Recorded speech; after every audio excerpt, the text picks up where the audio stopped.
Dear Ate Doreen, ako po'y sumulat upang humingi ng iyong payo sa isang personal na sitwasyon na aking kinakaharap.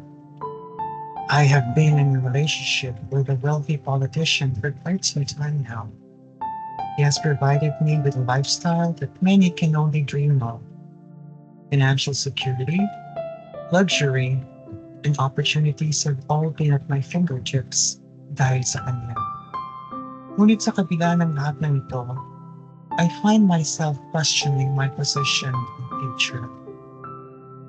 Nagsimula po ang lahat ilang taon na ang kakalipas when I first met him in a charity gala. I was working as a performer at the event, showcasing my acting skills to an affluent audience. Siya po ay isa sa mga pangunahing bisita at nakakuha agad ng atensyon ko dahil sa kanyang presensya at charisma. After my performance, he approached me, praising my talent and expressing his admiration for my work. Isa po yon sa mga hindi ko malilimutang gabi, sapagkat mula roon ay nagsimula ang aming pagkakaibigan. As we spent more time together, our bond grew stronger. He was generous, thoughtful, and always made me feel special.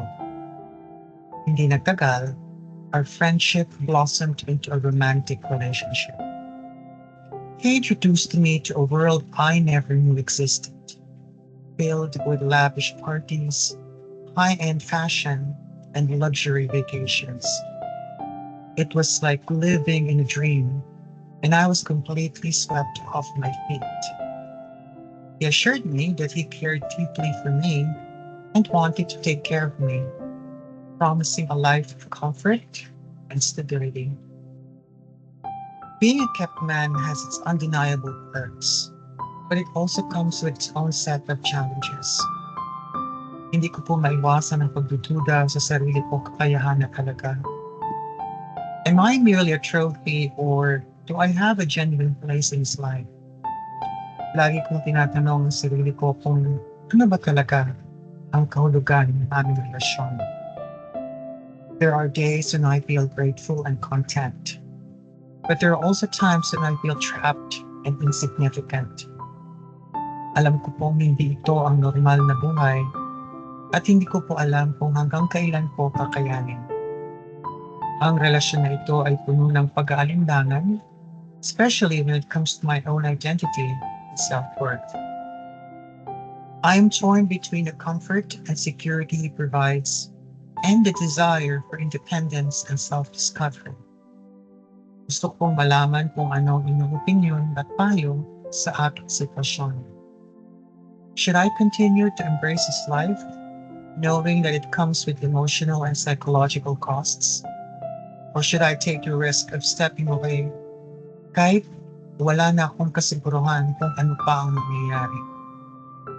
Your wisdom and experience are invaluable to me, Ate Dorina. Alam kong marami na kayo napagdaanan at natutunan, and your perspective would mean a lot. I am at a crossroads, and I need to make a decision that will impact my future profoundly. Maraming salamat po sa inyong oras at pangunawa. I look forward to your advice and guidance. Warmest regards, Andre. P.S. Pasensya na po kung naghalo-halo ang wika ko. I just wanted to express my thoughts as sincerely and clearly as possible. Dear Andre, maraming salamat sa iyong linaw. I appreciate your trust in me and your willingness to open up about such a personal and complex situation. Your honesty and sincerity are commendable, and I hope my advice can offer some clarity and guidance. Firstly, it's important to acknowledge the positive aspects of your relationship with the politician. Siya ay nagbibigay sa iyo ng maraming magandang bagay: financial stability, luxury, and opportunities na maaaring hindi mo pala tatamasa noon. These are significant and shouldn't be dismissed lightly. However, Andre, the emotional and psychological challenges you're facing are equally important and must be addressed here. Your journey began with a chance encounter at a charity gala, where your talents and charisma drew his attention. From there, your relationship blossomed from friendship to romance, bringing you into a world of opulence. It's a compelling narrative, to be honest, but it's also essential to consider the reality beneath the surface. One of the most critical questions you posed is about your value and identity within this relationship. Hindi ka lang isang tropeo, Andre.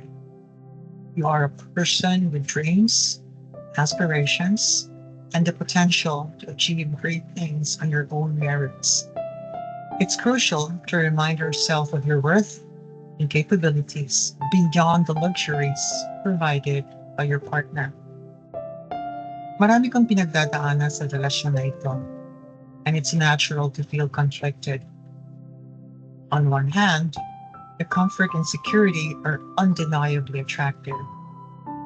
On the other hand, the sense of being trapped and questioning your self-worth are significant concerns. Take some time to reflect on your values, goals, and what you truly want in life. Ano ba talaga ang mahalaga sa'yo? What are your long-term aspirations? And how does this relationship align with them? Also, have an honest and open conversation with your partner about your feelings and concerns. Ipaalam mo sa kanya kung ano ang iyong nararamdaman. A healthy relationship should have space for such discussions and mutual understanding. In addition, consider ways to gain more independence and self-sufficiency. Pwede kang mag-aral, pag-igihan ng pagtatrabaho, o maghanap ng mga oportunidad na makakatulong sa iyong personal growth. This doesn't necessarily mean leaving the relationship, but finding ways to assert your individuality and self-worth. Assess the foundation of your relationship, Andre. Is it based on genuine love and mutual respect? Or is it more transactional? Importante na malaman mo ito upang makagawa ka ng desisyon na makakabuti sa iyong kinabukasan. Seeking the help of a counselor or therapist can provide you with professional guidance and support as you navigate these emotions and decisions. Hindi mo kailangang harapin ito na mag-isa. Prepare for the possibility of stepping away from the relationship. This means ensuring you have a support system, financial stability, and a plan for your future. It's wise to be prepared for any eventuality. Alam kong mahirap ang sitwasyong ito. The allure of a comfortable life is strong, but so is the need for personal fulfillment and self-respect. Remember, Andre, true happiness and contentment come from within, and no amount of external luxury can substitute for self-worth and genuine love. So huli, the decision is yours to make. Trust your instincts and prioritize your well-being. Your story is still being written, and you have the power to shape it in a way that brings you peace and happiness. Maraming salamat sa pagtitiwala mo sa akin. I hope my words have provided some clarity and support. Nagmamahal, Ate Doreen.